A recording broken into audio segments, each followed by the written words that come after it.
The shot cracked the morning wide open, sharp and brutal, like glass shattering across the sky.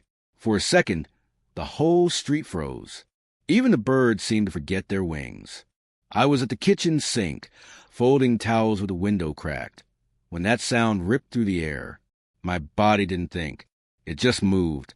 I bolted down the porch steps, bare feet slapping against concrete, lungs burning before I even cleared the lawn. That's when I saw her, my daughter, face down near the curb, her pink hoodie blossoming red where the bullet had torn through. Her wheelchair tipped over on its side, one wheel spinning, like the world hadn't gotten the message. The chalk tin she always carried had burst open across the sidewalk. Pieces of bright orange and blue scattered like confetti for a birthday no one would ever celebrate. My knees hit the pavement. So hard, I didn't feel the scrape until later. All I could see was her small shoulders shuddering, struggling for breath. I pressed both hands to her back, whispering, begging, "Stay with me, baby. Stay with me." And then I looked up. She was standing there, my neighbor, the queen of the HOA, hands loose at her sides, pistol dangling from one like it weighed nothing, her face empty, almost bored. "I didn't even see her," she said flatly, as though we were talking about a trash bin left too close to the curb. I remember my voice tearing out raw. "You shot my daughter. What did you do?" Her chin lifted, cold eyes narrowing, and in that moment, her words landed like poison. "This is Willow Ridge. We have rules. We hadn't come here for conflict. We'd come for peace. After 2 years of hospitals, rehab, and more therapy bills than I can count, all I wanted was a place where my daughter could breathe, somewhere quiet, somewhere she could roll down sidewalks, sketch flowers, feed birds, and just be a kid without doctors hovering over her shoulder. Her name is Lena, 9 years old, born with cerebral palsy, which means her legs don't always listen, and her ears sometimes need extra help. But her spirit? That girl could light up a room without flipping a switch. She called the sun a hug and believed birds came to our feeder just to keep her company. So when we found Willow Ridge, it looked like a dream. Manicured lawns, cookie-cutter houses with shutters painted soft blues and greens, neighbors who wave from driveways, a newsletter full of bake sales and lemonade stands. And at first, it felt safe. Lena named the sparrows outside our window. She chalked daffodils on the sidewalk, humming while she drew.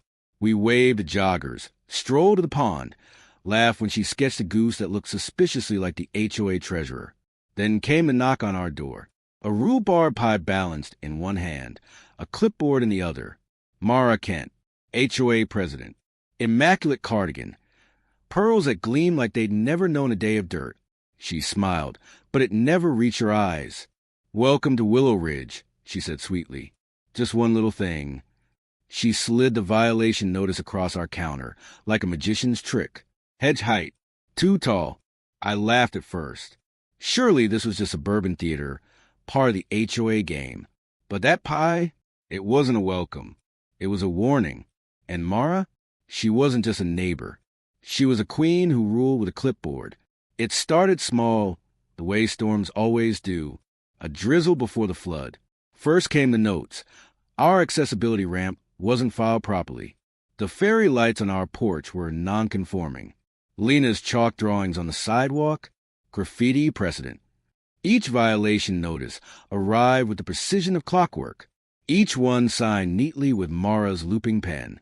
And then came the comments. Polite, sugar-coated daggers. "Some families," she murmured once, all saccharine, "might do better in communities designed for their circumstances." She meant Lena. She meant we didn't fit the glossy brochure version of Willow Ridge. I brushed it off at first. Neighbors gossip. HOA presidents nitpick. But it didn't stop. She took photos when Lena fed the birds. She walked past with her little poodle, clipboard in hand, blinds twitching whenever my daughter rolled outside. Then one afternoon, police cars pulled into our driveway. 2 officers, young and apologetic, knocked on our door. "Sir, we got a complaint about an unlicensed mobility device obstructing common walkways." They meant Lena's wheelchair. The officers looked embarrassed. They knew it was ridiculous, but they had to follow up. Lena's face crumpled. "Are they mad at my wheels?" she whispered. That night, she drew herself during therapy, a little stick figure in a wheelchair inside a gray box, eyes peeking through cracks. That drawing was the worst thing I'd ever loved. I knew then this wasn't just about hedges or ramps. Mara wasn't protecting property values. She was hunting us. The violations piled up. Compost attracting vermin. Porch light too bright. Even the sound of Lena's laugh once described as a noise concern. It wasn't just Mara anymore. Other HOA members started circling, snapping photos, making notes. She'd recruited them, turned neighbors into enforcers. Our mailbox disappeared one night. A week later, our accessibility placard vanished too. A neighbor whispered he'd seen Mara with a screwdriver near dusk. At the next HOA meeting, she stood tall in front of the crowd, patting her purse as though it were part of her body. "You never know who might roll up," she said. Some people laugh that tight suburban laugh that's more about avoiding eye contact than humor. I didn't laugh. Instead, I bought a small camera and pointed it at our yard. I started keeping a notebook. Dates, times, snippets of her words. Accidents happen. Rules keep us safe. Meanwhile, Lena began to retreat. She stopped chalking flowers, worried they'd call the police again. She asked if her wheelchair made her a bad neighbor. That broke me. The thing about people like Mara, they don't swing first. They tighten the net, and by the time you feel it, you're already tangled. But I wasn't going to let her strangle us. Not without a fight. By midsummer, Mara's obsession had curdled into something dangerous. I caught her tampering with the new accessibility sign I'd put up. She muttered under her breath, "Safety first," before stalking off. At the HOA picnic, she leaned close, voice dripping sugar. "Accidents happen," she said, eyes flicking toward Lena's chair. My gut went cold. That night, I doubled our cameras, added motion sensors, even set up decoys. Every move, every word, I was recording. Then came the chilling moment at the monthly HOA meeting. Mara stood in her pearls, hand resting on her purse like it was a stage prop. "You never know who's going to roll up," she said lightly. But her eyes were knives. Neighbors chuckled nervously. I didn't. Lena, meanwhile, had drawn herself again in therapy. This time not in a gray box, but under a black cloud, chalk tin empty at her side. Her spirit was breaking. And still, Mara pressed harder. Reports filed. Police called. Photos circulated. She was building a case, brick by brick, against a child. When my old neighbor Harold whispered that Mara had been pacing her driveway at night, fingering the grip of her pistol, I felt the noose close. This wasn't about rules. This was about control. And then came the morning everything shattered. It was one of those mornings that trick you into thinking the world is kind.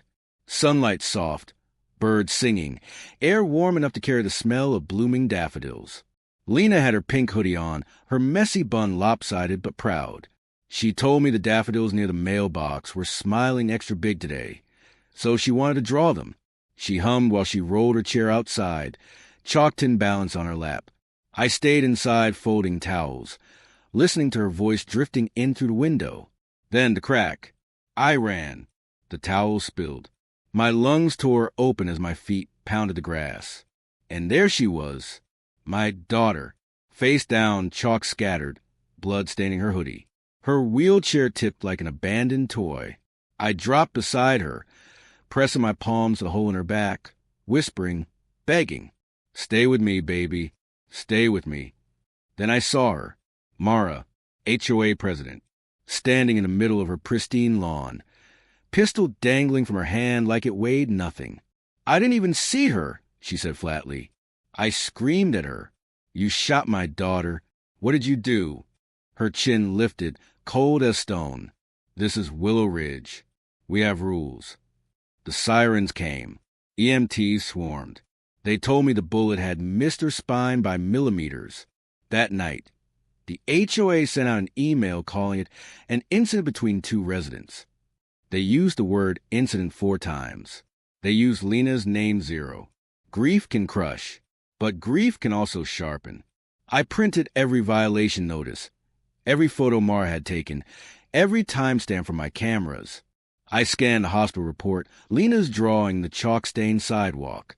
I sent it all to a local reporter named Jay who covered disability rights. She listened without flinching, then published an article. Disabled child shot in HOA dispute. Allegations of cover-up raise alarm. The photo of Lena smiling with her chalk tin broke hearts across the city. Shares, comments, vigils, prayers. Strangers sent casseroles, donations, offers to mow our lawn. And then Mara struck back.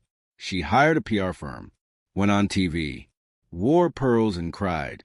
I was terrified, she said. I would never hurt a child. I was defending myself. Fear, the perfect costume. People forgive fear, especially when it wears a cardigan. The backlash hit us hard. A rock through our window. Liar, spray painted on our fence. A cop shrugged. Tensions are high. Maybe lay low. No, I wasn't laying low. I called a civil rights attorney named Alicia Crow. She said some cases you take because you're a lawyer. Some because you're a person. She took ours for free. We weren't suing for money. We were suing for accountability. The courtroom smelled of paper and coffee. I sat with my palms flat against my knees as Alicia laid out the case. Violation notices. Photos. Police calls about a hazardous mobility device. The missing sign. The gun, the purse. The video of Mara pacing her driveway, hand on the holster, muttering. One wrong move. Just one. Then came the recording. A neighbor had captured Mara's voice, casual, almost cheerful. If I see that damn wheelchair on my sidewalk again, I'll handle myself. I don't care if she's 5 or 50. The jury heard the words, heard the intent. The defense tried to spin it as anxiety, stress, fear. Alicia held up one of Lena's chalk drawings. A flower, bright orange. She asked softly, fear of what? Flowers. The jury was gone less than 2 hours. Guilty. Assault with a deadly weapon. Reckless endangerment of a minor. Attempted murder. The judge sentenced her to 15 years. No early release. Mara stared straight ahead like she was waiting for someone to apologize to her. Justice isn't neat. It's messy, but it's something. The HOA board resigned. All but 2. The neighborhood hired a mediator, rewrote bylaws, built accessibility into every rule. The first line of the new handbook, people over rules. Senator Alvarez introduced a bill to hold HOAs accountable for harassment. The local paper ran a series on weaponized civility, the knives people hide in manners. And Lena? She survived. Healing isn't cinematic. It's slow. It's her flinching when a car backfires, then flinching a little less next time. It's her asking if the birds missed her, then rolling to the pond to find out they did. One April afternoon, she chose the orange chalk again. The daffodils didn't get to finish last time, she said. She drew flowers until her hands ached. At the next HOA meeting, we read her letter aloud. Dear people who were scared of me, I am small and I like flowers. My wheels are loud sometimes, but they don't hurt anyone. The sun feels like a hug. Please see me. Love, Lena. Heads bowed like prayer. Neighbors whisper her name, not in fear, but in recognition. They tried to erase her. Instead, she changed everything. And when I look at her now, chalk on her hands, sun on her face, I know the truth. Sometimes the bravest act isn't surviving the bullet. It's daring to bloom again after.